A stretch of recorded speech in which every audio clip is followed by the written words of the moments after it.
বাণীকে নিজের হাতে আশীর্বাদ করলো ঈশানী। অন্যদিকে বিক্রম দেবকে দেখেই প্রচন্ড ভাবে উত্তেজিত হয়ে গেল দাদু। হ্যাঁ বন্ধুরা, এমনটাই দেখা যাবে। তাই সম্পূর্ণ জানতে ভিডিওটিতে লাইক দেওয়া, চ্যানেলটি সাবস্ক্রাইব করে দেখতে থাকুন। গল্পের শুরুতে দেখা যাবে অনিরুদ্ধ আর্য মিলে পুরো বাড়ি সাজাতে থাকে। তখন আর্য ওকে অনিরুদ্ধ বলে, আর্য তাড়াতাড়ি করে পুরো বাড়ি সাজাও, আজকে যে বউ ষষ্ঠী। তখনই সাথী বলে, হ্যাঁ একদম ঠিক কথা বলেছো। এটা বাণীর শ্বশুর বাড়ি, আবার এটা বাণীর নিজের বাড়ি। তাই আজকে বউরা কোনো কাজ করবে না। তখনই বাণী সেখানে আসে আর অনিরুদ্ধ বলে, আসুন আসুন ম্যাডাম, আপনার জন্যই তো অপেক্ষা করছিলাম। তখন সাথী তানিয়াকে বলে, তানিয়া এই যে খাবার রয়েছে, বসে পড়ো, খাবার খাবে। তখন বাণী সবকিছু সাজানো দেখে বলে, বাহ খুব সুন্দর হয়েছে। আচ্ছা মাসিমণি, নিচে থেকে কেউ আসেনি উপরে, তাই না? তখন সাথী বলে, না, সবে তো কাজে চলে গেছে। ওইদিকে বাণী আর্যকে বলে, যাও অন্তরাকে ডেকে নিয়ে এসো। তখনই আর্য অন্তরার কাছে যায়, গিয়ে বলে, অন্তরা চলো। তখন অন্তরা বলে, না, তুমি আমার সঙ্গে খারাপ ব্যবহার করবে আর তুমি চাইবে যে আমি নিচে গিয়ে সবার সামনে তোমার সঙ্গে ভালো ব্যবহার করব? না, সেটা তো হতে পারে না। আমি না কিছুতেই নিচে যাব না। ওইদিকে বাণী সবটা দেখে, আর দেখেই বাণীর মনে খুব কষ্ট লাগে। তখন আর্য বলে, প্লিজ অন্তরা, চলো না, এরকম করো না বেবি।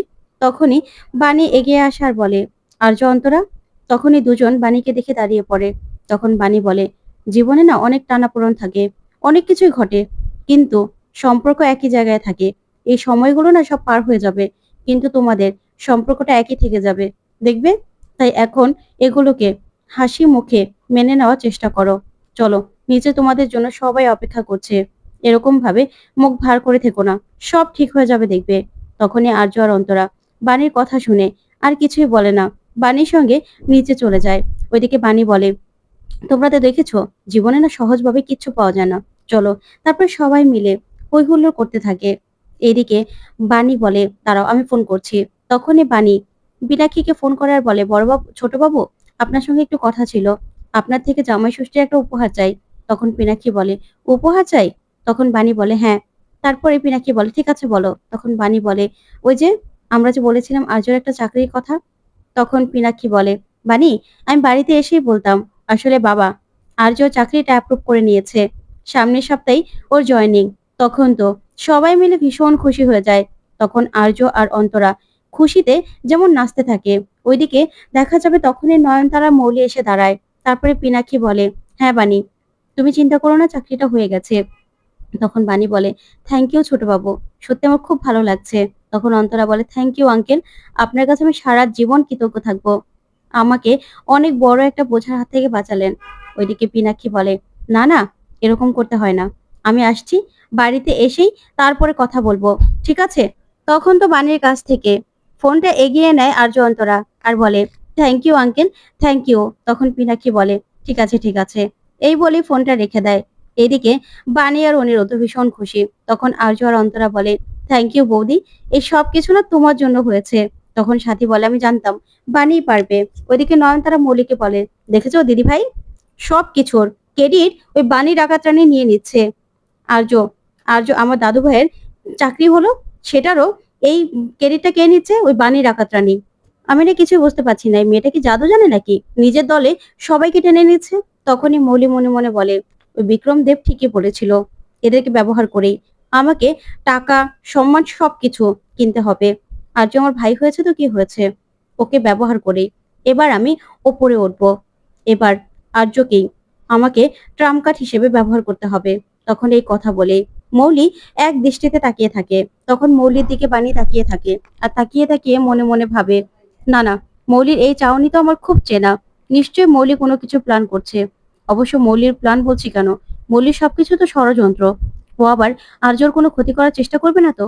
না না, আমাকে যে করে হোক মৌলির হাত থেকে আর্য আর অন্তরাকে বাঁচাতে হবে। তখনই নয়নতারা আর মৌলি এগিয়ে আসে। তখন নয়নতারা বলে, নাও মিষ্টি, মিষ্টি নাও, চলে যাচ্ছি আমরা। এই বলে চলে গেলে বাণী বলে, যে করি হোক মৌলির সব প্ল্যান আমাকে ভেস্তে দিতেই হবে। তারপরে দেখা যাবে। পুজোর সবকিছু রেডি হচ্ছে। এদিকে রান্না করছে অনিরুদ্ধ আর আর্য। তখনই বাণী সাথে ওরা আসে আর এসেই বলে, কি ব্যাপার, আপনারা কি করছেন? তখনই আর্য আর অনিরুদ্ধ বলে, তোমরা এদিকে আসবে না, বুঝতে পেরেছো, আজকে সব দায়িত্ব ছেলেদের, আজকে আমরা রান্না করব, তোমাদের রান্না করতে হবে না।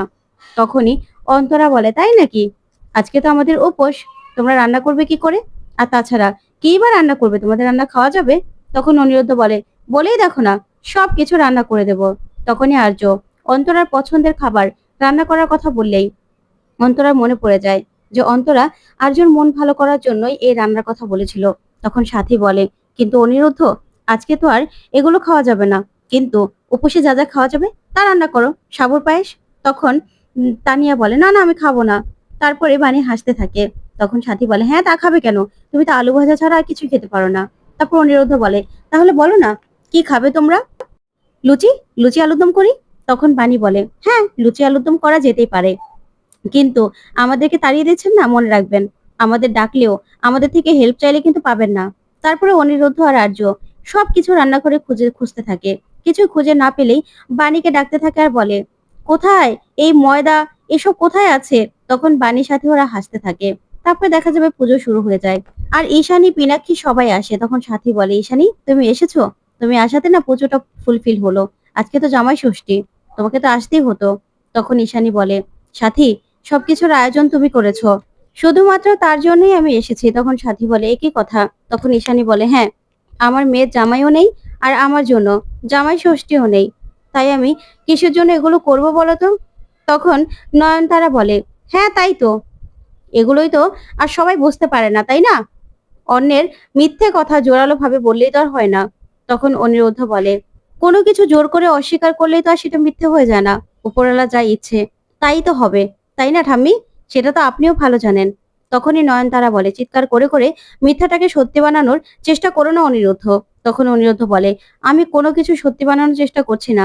তখন নয়নতারা বলে, চুপ করো তো, এসব কথাগুলো এখন বলার কোনো মানেই হয় না। তখন অনিরুদ্ধ বলে, এগুলো বলতেও চাই না, বলে আর কি হবে? তখনই মৌলি বলে, মম তুমি এখান থেকে চলো, এই জন্যই বলেছিলাম এখানে আসার কোনো দরকার নেই। এই বলে ঈশানীকে টানতে টানতে সেখান থেকে নিয়ে যেতে থাকে মৌলি। তখন তো ঈশানীর হাতে মৌলির নখ বসে যায়। তখন ঈশানী বলে, মৌলি ছাড়ো, আমি ব্যথা পাচ্ছি। তখন পিনাক্ষী বলে, মৌলি কি করছো, তোমার মা ব্যথা পাচ্ছে তো। তখনই বানি এসে হাতটাকে ছাড়িয়ে নেয় আর দেখে যে ঈশানীর হাতটা কেটে গেছে মৌলির নখ লেগে। তখনই বানি বলে, এটা তুমি কি করলে মৌলি? এখানে তো রক্ত পড়ছে মায়ের, তুমি দেখবে না সেটা? তারপর ঈশানী কিছুই বলে না, চুপ করে দাঁড়িয়ে আছে। তারপর পিনাক্ষী বলে, মৌলি এটা তুমি কি করলে? তখন মৌলি বলে, আর কি করব, এই বাণী তো সব সময় এরকম করে। তারপরে বাণী জোর করে নিয়ে ঈশানীকে বসিয়ে দেয় আর বলে, মা আপনি একদম নড়াচড়া করবেন না, চুপ করে বসুন, আমি এটাকে ড্রেসিং করিয়ে দিচ্ছি। তখন ঈশানী বলে, দরকার নেই। তখন বাণী বলে, কথা বলবেন না, রক্ত পড়ছে তো। তারপরেই ঈশানী বাণীর এতটা মায়া দেখেই তাকিয়ে থাকে বাণীর দিকে আর মনে মনে বলে, তাই তো বাণী, আমার মেয়ের আমার জন্য কষ্ট হলো না, কিন্তু তোমার ঠিকই আমার জন্য কষ্ট হলো। এগুলো দেখলে না খুব মায়া হয়, কিন্তু কি করব, তোমাকে যে আমি কিছুতেই ক্ষমা করতে পারছি না। মীনাক্ষীকে তুমি গুলি করেছিলে আর যা যা করেছো। তখনই মৌলি বলে, এগুলোই তো পারে বাণী, সব সময় ইমোশনাল ব্ল্যাকমেল করতে পারে। তখনই বাণী বলে, একদম চুপ করো তুমি মৌলি, তুমি তো খেয়ালও করোনি যে মায়ের হাতটা কেটে গেছে। তখন মৌলি বলে, তুমি না আমার সঙ্গে এসব নিয়ে একদম কথা বলবে না। তখন নয়নতারা বলে, আসলে মৌলি, বাণী স্কুলে গিয়েছিল না, তখন শুধুমাত্র এটাই শিখেছিল, মানুষের মাথা কিভাবে চিবিয়ে খেতে হয়, মানুষকে কিভাবে ইমোশনাল ব্ল্যাকমেল করতে হয়, এগুলোই না শিখেছে, আর কিচ্ছু জানেনি, বুঝতে পেরেছো? তখনই পিনাক্ষী বলে, বাণী তো ঠিক কথাই বলেছে, মৌলি তো খেয়ালও করেনি যে ঈশানীর হাতটা কেটে গেছে। তখন বাণী বলে, শোনো মৌলি, তোমার খেয়াল রাখা দরকার ছিল মায়ের, মায়ের হাতটাকে কি করেছো, অনেকটা কেটে রক্ত পড়ছে, তুমি কি একবারও সেটার দিকে নজর রেখেছো? তুমি তো শুধুমাত্র তোমাকেই ভালোবাসো। তখন ঈশানী বলে, বাড়ি তো ভুল কিছু বলেনি মৌলি, তুমি তো একবার দেখলেও না যে আমার হাতটা কেটে গেছে অনেকটা, আমার যে কষ্ট হচ্ছে সেই দিকে তো তোমার একটুও খেয়াল নেই। তাও তো বাণী সেদিকে খেয়াল আছে। তখন বাণী তাকিয়ে থাকে ঈশানীর দিকে।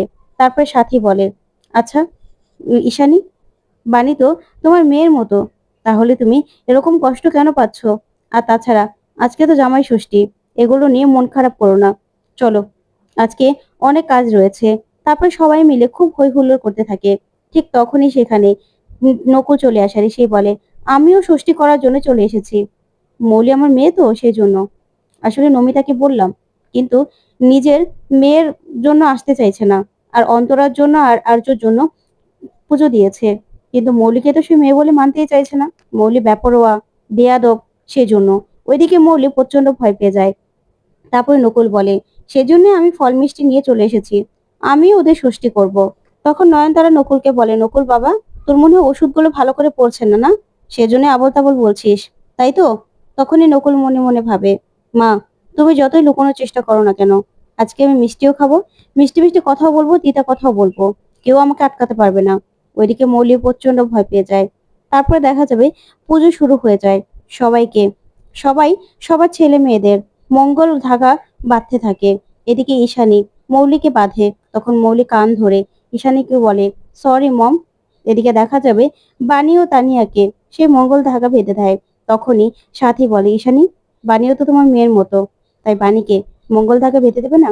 তখন ঈশানী কিছু বলার আগেই পিনাক্ষী বলে, প্লিজ ঈশানী, আজকে আর তুমি না করো না, তুমি বাণীকে মঙ্গল ধাগাটা বেঁধে দাও। তারপরে ঈশানী এগিয়ে যায়। ওইদিকে নয়নতারা দেখে চোখ বড় বড় করে তাকিয়ে থাকে। তারপরে ঈশানী বাণীকে মঙ্গল ধাগা বেঁধে দেয়। তারপরেই দেখা যাবে বাণীর কপালে চন্দনের ফোঁটা দিয়ে দেয় আর আশীর্বাদও করে দেয়, যা দেখে মৌলি প্রচন্ড রেগে যায়। আর রেগে গিয়ে কিচ্ছু বলে না, চুপ করে থাকে। এদিকে ঈশানীর খুব টান মনে হয় বাণীর জন্য। তারপরে দেখা যাবে সবাই মিলে হই হুল্লোড় করে খেতে বসেছে। ওইদিকে দাদু বলে, বাহ, কি ঘ্রাণ, দারুণ হয়েছে রান্নাটা।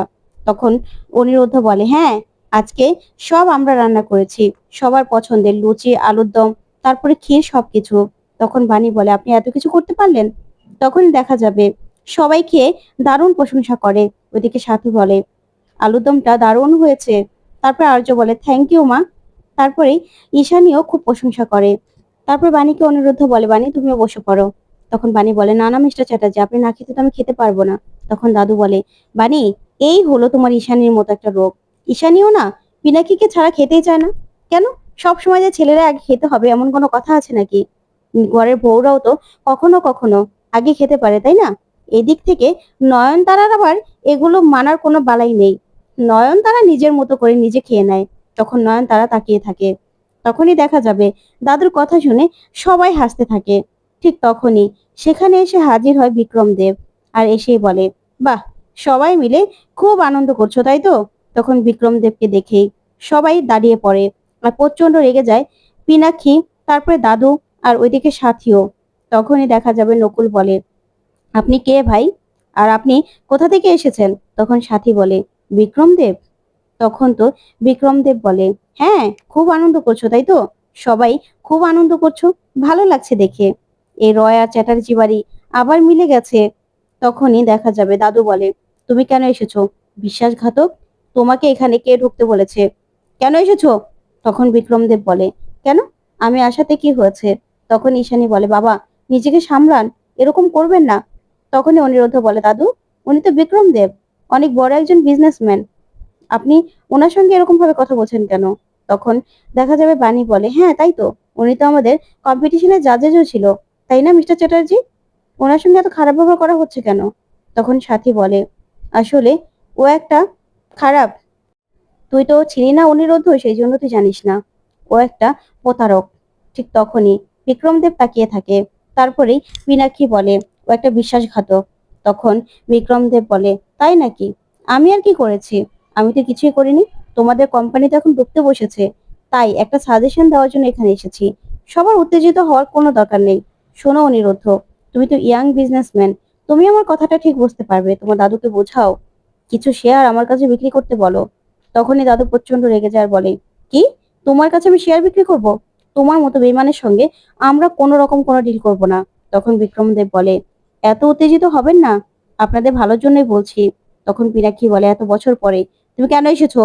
তখনই দাদু বলে, ও আমাদের বিজনেস পার্টনার ছিল, তারপরেই আমাদের বিজনেসটাকে ডুবিয়ে দিয়ে ও একা বিজনেস শুরু করেছে। এই বিক্রম দেব, ও আমাদের সঙ্গে বিশ্বাসঘাতকতা করেছে। ও আবার এখানে এসেছে, ওর এত বড় সাহস! ওকে এখান থেকে চলে যেতে বলো, বেরিয়ে যাও আমাদের বাড়ি থেকে, বেরিয়ে যাও। তখন দাদু হঠাৎ করে অসুস্থ হয়ে পড়ে। তখনই বিক্রম দেব বলে, জল খান, জল খান, এত উত্তেজিত হবে না, এত উত্তেজিত হওয়া ঠিক নয়। তখনই নয়নতারা মৌলির দিকে তাকিয়ে বলে, কি দিদি ভাই, তুমি চিনো নাকি? তখনই মৌলির বিক্রম দেবের কথা মনে পড়ে যায়। তখন বিক্রম দেব বলে, আমি যেটা বলছি সেটা করো অনিরুদ্ধ, তুমি তো কোম্পানির সিইও, তাই তোমাকে বলছি, কোম্পানির কিছু শেয়ার আমার কাছে বিক্রি করে দাও, তাতে তোমাদের সমস্যার সমাধান হয়ে যাবে, আর আমিও তোমাদের কোম্পানির শেয়ার হোল্ডার হব। তখন অনিরুদ্ধ বলে, না, আমি সিইও হলেও দাদু যেই সিদ্ধান্তটা নিয়েছে সেটাই আমরা সবাই মিলে মানবো। তখনই বাণী বলে, হ্যাঁ দাদু গুরুজন, তাই দাদুর সিদ্ধান্তই আমাদের সিদ্ধান্ত, এর উপরে আমরা কোনো রকম কোনো সিদ্ধান্ত নিতে পারবো না। তখন দেখা যাবে তাপস চলে আসার এসেই বলে, তোমার মতো বিশ্বাসঘাতককে এই বাড়িতে কেউ বিশ্বাস করবে না। তখন এই কথা শুনে বিক্রম বলে, তাই নাকি তাপস, তোমার সঙ্গে কি একা আমি বিশ্বাসঘাতকতা করেছি নাকি? তো বন্ধুরা, কেমন লাগলো আজকের আপডেট, কমেন্ট করে জানাও। ধন্যবাদ।